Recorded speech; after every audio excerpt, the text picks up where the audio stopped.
put it this way. I have yet to be or feel a safe space with a man since that relationship, and that was in my 20s. Really? He created such a safe space for me, and let me tie in why that's important. People show up fully where they're safe, and God knew in order to get this woman her pain and her trauma, in order to get me to externalize what she's been internalizing, she got to be completely safe. And so he put me with the man who created a completely safe space. What that did was, unfortunately for him, but fortunately for me, or maybe fortunately for him, I was fully authentic. I was fully myself. He got completely safe. And so he put me with a man who created a completely safe space. What that did was, unfortunately for him, but fortunately for me, or maybe fortunately for him, I was fully authentic. I was fully myself. He got all of the loving, nurturing, affectionate, like pouring into him, her for him, saying that. He said, I'm above her for you. He said, you're too insecure for the man that you really want right now. And that was in my 20s. I was like 22, 23 when he said this to me. And I'm like, what? He goes, hear me when I say this. He said, I'm a buffer. At some point, you will become secure enough to be with that guy. But right now, you're with me because you are too insecure at this moment to be with who you really want to be. Space, before I say this, y'all, he said, Cheyenne, if you went out, he said, forget a day. If you went out and had sex with 200 and something men, I'm still not leaving. I'm still not going nowhere. And as much as other people and men who aren't mature enough to understand the context of this. Yeah, it's what he's saying. It's not what he said. It's what's in the substance of. And when he said that, that was a moment where I said, I use a curse word, but I said, what the am I doing? Like, yo, what am I doing right now? That's good. Like, what? And when I tell you that was a mirror times a mirror, and I sat down and I just started crying. And I said, I'm not really a crier. And I was boohooing. And he's just looking at me. And he probably looking at me like this so crazy woman. But he's looking at me and I said, I'm sorry. I'm so sorry. I'm sorry. I'll never, ever abuse you again. Meaning not, but anyway, like emotionally, I'm so sorry. Like, oh my God. And he just looked at me. And from that moment, I shifted and I stopped emasculating him. I couldn't, like I seen myself and I was so disgusted and turned off by what I was seeing just through his ability to say, listen, and then we talked about this last night. I'm not marrying or in love with the idea of you. I'm in love with you. And so because I'm in love with you, there ain't no conditions. Because if I'm in love with the idea of you, I can take this idea. We talked about this. Take it off. The jacket, the idea is a jacket. Hey guys, listen, welcome to Dark Arts Podcast. It's part 4 of the series. Let me just say this now. Listen, never ever accept that dysfunctional woman and toxic woman as who they are. Don't ever do it. Don't ever in your life accept the dysfunction and toxic and say, oh, it's just who she is. Because I'm going to tell you the end result is that she heals and she moves on. Or she stays dysfunctional and you will join her in that dysfunction. Play with pigs, you end up getting dirty. Okay? And so when it comes to us as men, I want you to understand this. I want to be able to help you guys in relationships, not choose the wrong woman, not stay in relationships you don't need to be in, and elevate your thinking and your mind so that you can choose the right type of woman. Because there are good women out there. And there are plenty of bad ones out there. Just like there are plenty of bad men out there and plenty of good men out there. All right. It's about your decision making. It's about what you have as a filter system. It is about becoming the lion and the lamb. You've been hearing me say this throughout this whole entire series. I'm going to explain a little bit more what it means by the lion and how that looks like when you're explaining it to people in a relationship. How to be the lion. Don't become the beast.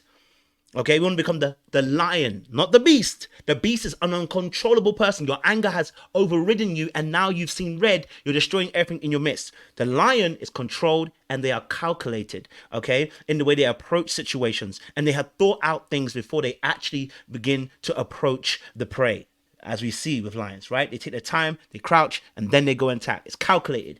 And it's the same way you must be when it comes to relationships. Be the lion and the lamb.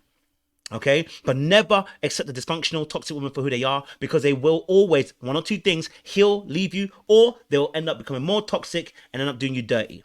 Okay, all right. Always elevate the bar and see if she's willing to raise. If that woman's willing to raise up the bar as you rise up the bar, trust me, you got a good one. If she's unwilling to rise to the occasion, leave her where she is. Okay, because she isn't trying to grow because she's comfortable in where she is.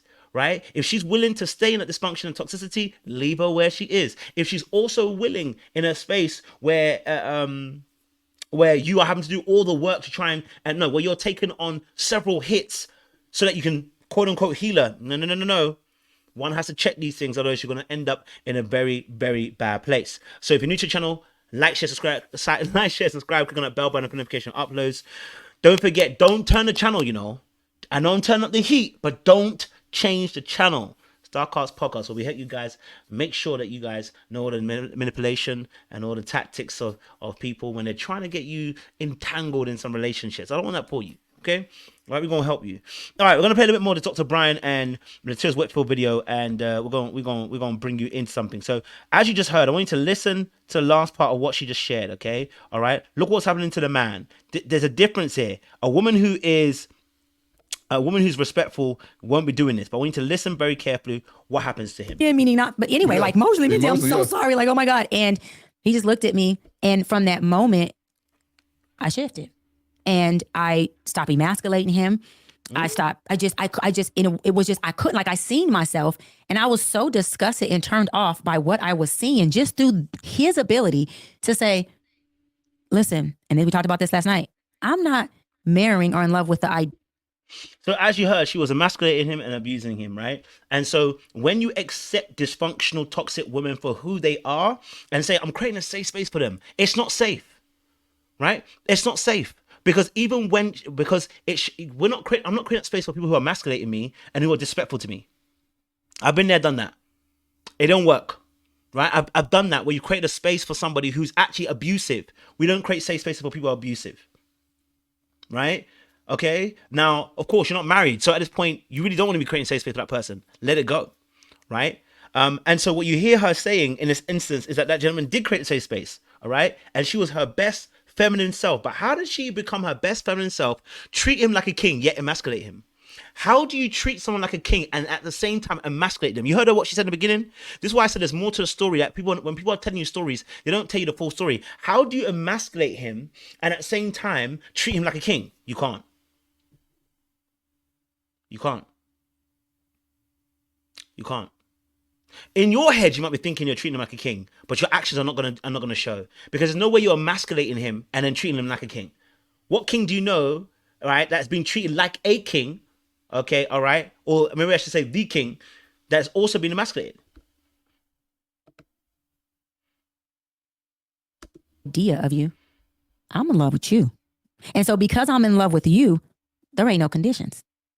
Because if I'm in love with the idea of you, I can take this idea. We talked about this. Take it off. The jacket and became different and became more secure and became this. It changed the dynamic of our relationship because listen to it again. Love changes like this. And when he did that, I was going like, what? And so I shifted. But what happened was when I started to shift, this is what happens when you heal, y'all. As I shifted and became different and became more secure and became this, it changed the dynamic of our relationship. Because as the buffer he was sent to be, he had no more, his role was no longer relevant. And so guess what I was doing? Becoming different and healthy. And he didn't know how to facilitate that healthiness. As weird as that sounds. And I knew the best thing I can do, which would be a service to him. So he couldn't facilitate all that healthiness. So and let's go back to my other videos when I said this, right? Women know who to disrespect. Which is why whenever they start doing it, I check it. Because I know that you know what you're doing. No, let's not play games. I know that you know what you're doing, right? I know that you know what you're doing. When you say, I don't mean to disrespect you. No, stop it. You know exactly what you're doing. You know exactly what you're doing. Don't do that with me, right? Don't do that with me. Now, of course, when you start doing that, people are going to feel some type of way. It don't matter if they feel some type of way. You got to let them know that this is not the arena they can do that in. Now, when I say that, you're not saying that in an abusive manner. You're not saying that in a crazy way. You are becoming a lion over the lamb. And here's how you become a lion over the lamb. This is why it's really important, this last point. This is how you become a lion rather than a lamb, right? There are moments where you should be a lamb. There's moments where you should be self-sacrificing. You should be forgiving. You should lay down your life for your partner, right? When you find a good one, okay? Because you're not Jesus, so you don't have to die for the sins of the world, okay? We ain't need to die here for abusive people. But when you're in a relationship and you are trying to communicate how that person is affecting you and what behaviors they're doing, here's a little breakdown. We call it CBEC. It's compassion, complement, behavior, explanation, change. Okay? Compassion, complement, behavior, explanation, change. What it looks like is this. When you want to open up a conversation with somebody, it's a hard one.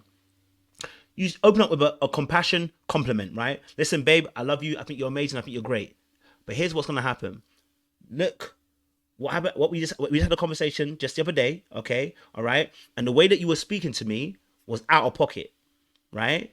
I don't speak to you in that manner. When I speak to you with respect. I don't disrespect you. I don't call out your name. I don't shout. I don't get in your face. I don't do those things. I definitely don't expect that kind of behavior from you. And when you do that, what it makes me feel like is that you don't respect me as a man. And when I don't feel respected as a man, I want to move away from the relationship. I don't want to be here no more. And when I don't want to be in a relationship no more, next thing you know, a couple of times we do this, I'm going to want to leave the relationship.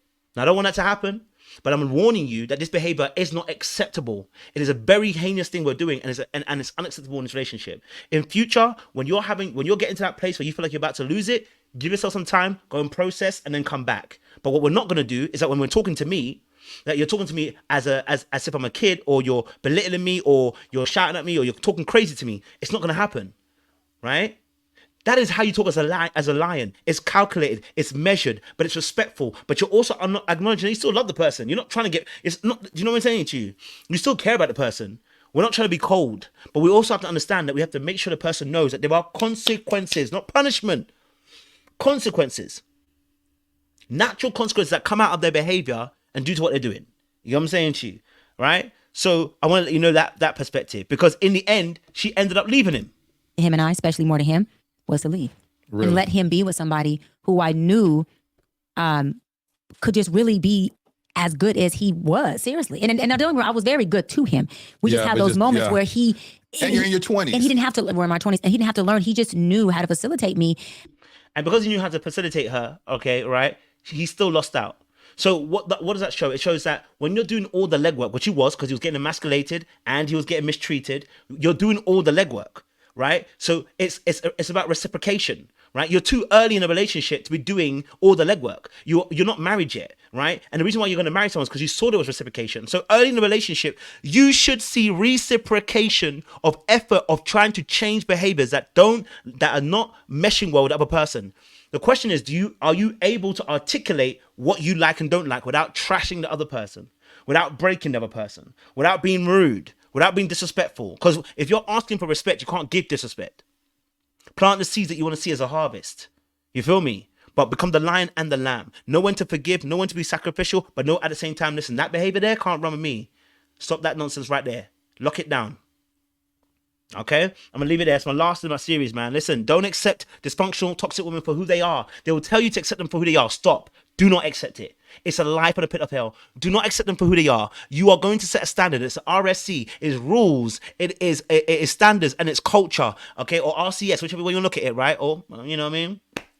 Okay, so make sure you know that, listen, my rules, my structure, my standards, and my culture, I uphold them. And so I expect a levels for you to uplift. If that's where you are at the bottom here, well, I'm sorry. Either you come up or I gotta go. And that's what she's saying that she didn't want, because she knows what a high functioning man will do. But that's for a story for another day. Appreciate you guys. We'll see you again soon.